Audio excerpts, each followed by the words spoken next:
ಅದಕ್ಕೆ ಭಾರತ ಮಾತೆ ಎಂಬ ಹೆಸರು ಇದೆ.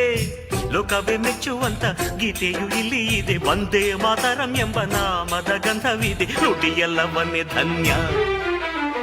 ಭಾರತಾಂಬೆ ನಿನ್ನ ಜನ್ಮದಿನ.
ಇತಿಹಾಸ ವೇದಿಕೆಯ ಮೇಲೆ ನಿಂತವರನ್ನು ನೆನಪಿಸಿಕೊಳ್ಳುತ್ತದೆ.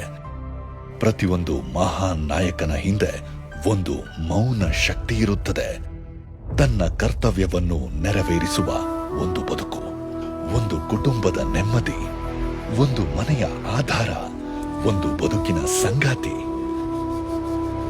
ಸನ್ಮಾನ್ಯ ಶ್ರೀ ದೇವೇಗೌಡರು ಒಂದು ಮಹಾನ್ ಶಕ್ತಿ.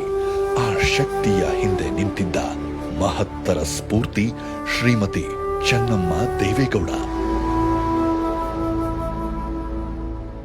1937 ಹಾಸನ ಜಿಲ್ಲೆಯ ಮುತ್ತಿಗೆ ಹಿರೇಹಳ್ಳಿ ಎಂಬ ಪುಟ್ಟ ಹಳ್ಳಿಯಲ್ಲಿ ಒಂದು ಕೃಷಿಕ ಕುಟುಂಬದಲ್ಲಿ ಜನಿಸಿದ ಚೆನ್ನಮ್ಮ. ಇವರ ಬದುಕು ನಗರದ ಗದ್ದಲದಿಂದ ದೂರ.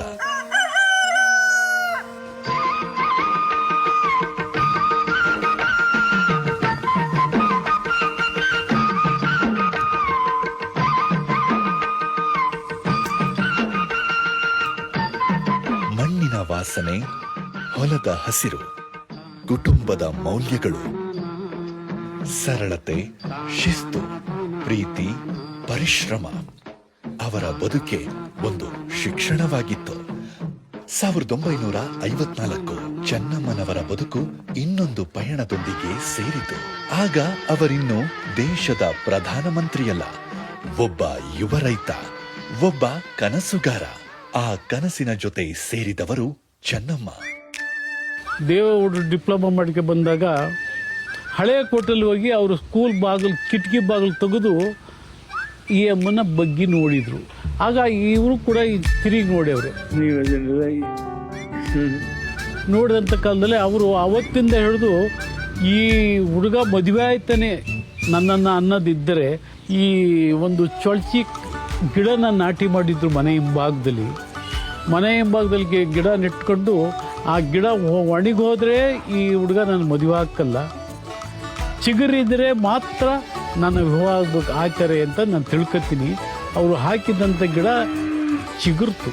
ಚಿಗುರಿದಂಥ ಟೈಮಲ್ಲಿ ಅವ್ರ ವಿವಾಹನೂ ಅವ್ರಿಗೆ ಆಯಿತು.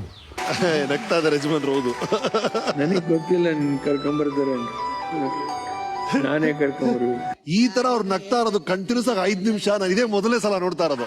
ನಿಮ್ ಮಾತ್ರ ಅಷ್ಟೇ ಎಂಜಾಯ್ ಮಾಡ್ತಿದ್ದಾರೆ ಸಾರು. ರಾಜಕೀಯದ ಮೊದಲ ಹೆಜ್ಜೆಗಳು, ಮನೆಯ ಮೊದಲ ಜವಾಬ್ದಾರಿಗಳು. ಒಬ್ಬರು ಹೊರಗಿನ ಲೋಕವನ್ನು ಕಟ್ಟುತ್ತಿದ್ದರೆ ಇನ್ನೊಬ್ಬರು ಮನೆಯ ಲೋಕವನ್ನು ಸ್ಥಿರವಾಗಿಟ್ಟಿದ್ದರು.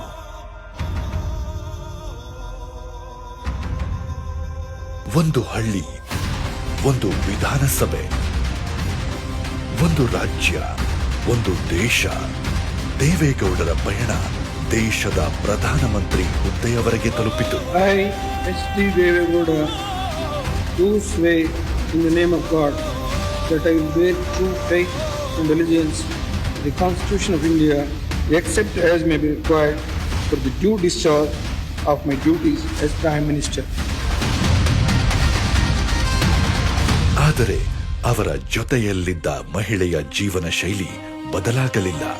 ಅಧಿಕಾರ ಬಂತು, ಗೌರವ ಬಂತು, ಆದರೆ ಸರಳತೆ ಅದು ಎಂದಿಗೂ ಅವರನ್ನು ಬಿಟ್ಟಿರಲಿಲ್ಲ. ಒಬ್ಬ ಪ್ರಧಾನಮಂತ್ರಿ ಹೆಂಡ್ತಿ ಅಂತ ಹಂಗೇನು ಇತ್ತು ತೋರಿಸ್ತಿರ್ಲಿಲ್ಲ. ಎಂತಾರೇ ಬಂದ್ರು ಎಲ್ಲಾರನ್ನೂ ಚೆನ್ನಾಗಿ ಮಾತಾಡಿಸಿ.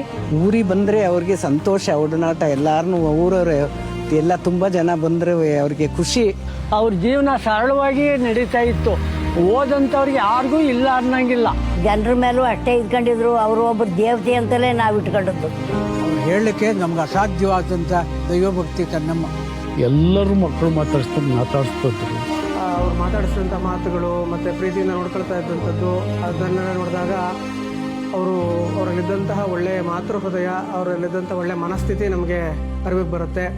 ಸಾರ್ವಜನಿಕ ಬದುಕಿನ ಹಿಂದೆ ಒಂದು ಮನೆಯ ಬಾಗಿಲು ಯಾವಾಗಲೂ ತೆರೆದಿರುತ್ತಿತ್ತು. ಯಾರು ಬಂದರೂ ಆತಿಥ್ಯವೇ ಮೊದಲ ಪರಿಚಯ. ಏನೋ ಒಂದು ಕಷ್ಟ ಅಂತ ಒಂದು ಹಾಸ್ಪಿಟ್ಲಿಗೆ ಅಂದರೆ ಫೋನ್ ಮಾಡಿ ಇಮಿಡಿಯೇಟ್ ಫೋನ್ ಮಾಡಿಸಿ ಮತ್ತೆ ಫೋನ್ ಮಾಡಿ ಅವರು ಏನಾಯ್ತು, ಹುಷಾರಾಯ್ತಾ, ಹೆಂಗವ್ರೆ, ಏನು ದುಡ್ಡು ಗಿಡ್ಬೇಕು ಆಸ್ಪತ್ರೆಗೆ ಅಂತ ಎಲ್ಲ ವಿಚಾರಿಸೋರು ನಮ್ಮ ಬಗ್ಗೆ. ಪಾಪ ಇವರು ಬೆಟ್ಟದ ಅರ್ಚಕರು, ಇವರಿಗೆ ಚೆನ್ನಾಗಿ ಲೋಟವನ್ನು ತೊಳೆದು ಹಾಲು ಕೊಡಮ್ಮ ಅಂತೇಳಿ ಕೊಡಿಸಿ ನನ್ನನ್ನು ಸಹ ಅಷ್ಟು ಮಟ್ಟಿಗೆ ಕಾಣ್ತಾ ಇದ್ರು. ನಮ್ಮ ತಾಯಿ ಇದ್ದಂಗೆ ಅವರು. ಅವಾಗಿನಿಂದಲೂ ನಮ್ಮ ಕಷ್ಟ ಸುಖ ಎಲ್ಲಕ್ಕೂ ಭಾಗಿಯಾಗಿ ಎಲ್ಲಾನು ನೋಡ್ಕೊಂಡಿದ್ರು ಅವ್ರು ನಮ್ಮನ್ನು. ಅಂಥ ತಾಯಿ ಮುಂದೆ ಆ ಥರ ಯಾರು ಸಿಗಲ್ಲ ಅವರಿಗೆ. ಅವರು ನಮ್ಮ ಅಕ್ಕನಂತರ ಅವರನ್ನು ಹಲವರು ಅನ್ನಪೂರ್ಣೆ ಎಂದು ಪ್ರೀತಿಯಿಂದ ಕರೆಯುತ್ತಿದ್ದರು. ಅದು ಒಂದು ಹೆಸರಲ್ಲ, ಒಂದು ವ್ಯಕ್ತಿತ್ವ. ಮನೆಗೆ ಹೋದ್ರೆ ಊಟ ಮಾಡೋವರೆಗೂ ಬಿಡ್ತಿರ್ಲಿಲ್ಲ. ಊಟ ತಿಂಡಿ ಇಲ್ದಲೆ ಕಳಿಸ್ತಿತ್ತಿಲ್ಲ. ಅಂತ ಜೀವನ ಮಾಡಿದಂಥವ್ರು. 1954ರಲ್ಲಿ ಆರಂಭವಾದ ಒಂದು ದಾಂಪತ್ಯ 7 ದಶಕಗಳವರೆಗೂ ಹೆಚ್ಚು ಕಾಲ ಒಟ್ಟಾಗಿ ಸಾಗಿತು. ರಾಜಕೀಯದ ಗೆಲುವು, ಸೋಲು, ಸಂತೋಷ, ಸವಾಲು, ಪ್ರತಿ ಹಂತದಲ್ಲೂ ಅವರು ಜೊತೆಯಲ್ಲೇ ಇದ್ದರು. ಕೆಲವು ಸಂಬಂಧಗಳನ್ನು ಪದಗಳಲ್ಲಿ ವಿವರಿಸಲು ಸಾಧ್ಯವಿಲ್ಲ. ಅವು ಕಾಲದೊಂದಿಗೆ ಮತ್ತಷ್ಟು ಗಟ್ಟಿಯಾಗುತ್ತವೆ. 7 ದಶಕಗಳಿಗೂ ಹೆಚ್ಚು ಕಾಲ ಒಂದೇ ಕನಸು, ಒಂದೇ ಬದುಕು, ಒಂದೇ ಪಯಣ. ಒಬ್ಬರ ಸಂತೋಷದಲ್ಲಿ ಮತ್ತೊಬ್ಬರು, ಒಬ್ಬರ ನೋವಿನಲ್ಲಿ ಮತ್ತೊಬ್ಬರು. ಅದೇ ಅವರ ಬದುಕಿನ ಅರ್ಥವಾಗಿತ್ತು. ಒಂದು ಬದುಕು ಎಷ್ಟು ಹೃದಯಗಳನ್ನು ಮುಟ್ಟಿದೆ ಎನ್ನುವುದನ್ನು ಹೇಳಲು ಕೆಲವೊಮ್ಮೆ ಮಾತುಗಳ ಅಗತ್ಯವಿಲ್ಲ. ಅವರ ಅಂತಿಮ ಪಯಣದಲ್ಲಿ ರಸ್ತೆ ಉದ್ದಕ್ಕೂ ನಿಂತಿದ್ದ ಜನರೇ ಅದಕ್ಕೆ ಉತ್ತರವಾಗಿದ್ದರು. ಲಾಲಿ ಹಾಡೋ ಭೂಮಿ ತಾಯಿಗೆ, ತಾಯಿ ತಾಯಿ ಲಾಲಿ ಹಾಡೋ ಹೆತ್ತ ತಾಯಿಗೆ. ಹೊರುವಳು ಭೂಮಿ ಭಾರ, ಹೆರುವಳು ತಾಯಿ ನೋವ, ತ್ಯಾಗಮಯಿ ತಾಯಿ ತಾಯಿ ತಾಯಿ ಲಾಲಿ ಹಾಡೋ ಭೂಮಿ ತಾಯಿಗೆ, ಲಾಲಿ ಹಾಡೋ ಹೆತ್ತ ತಾಯಿಗೆ. ಅವ್ರ ಸ್ವಭಾವ ನಾನು ಬರೋವರೆಗೂ ಊಟ ಮಾಡಲ್ಲ.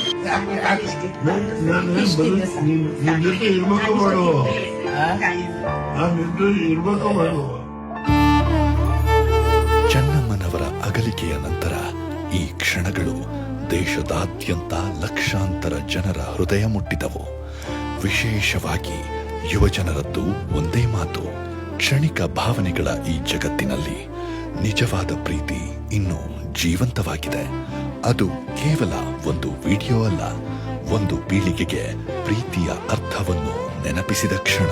ನಾನು ಮದುವೆ ಮಾಡ್ಕೊಂಡ್ಮೇಲೆ ನನ್ನ ಇಷ್ಟು ಎತ್ತರಕ್ಕೆ ಬಂದಿದ್ರೆ ಅವ್ರು ಕೊಟ್ಟ ಸಹಕಾರ. ಕೆಲವರು ಇತಿಹಾಸವನ್ನು ಬರೆಯುತ್ತಾರೆ, ಇನ್ನೂ ಕೆಲವರು ಆ ಇತಿಹಾಸ ಸಾಧ್ಯವಾಗುವಂತೆ ಬದುಕುತ್ತಾರೆ.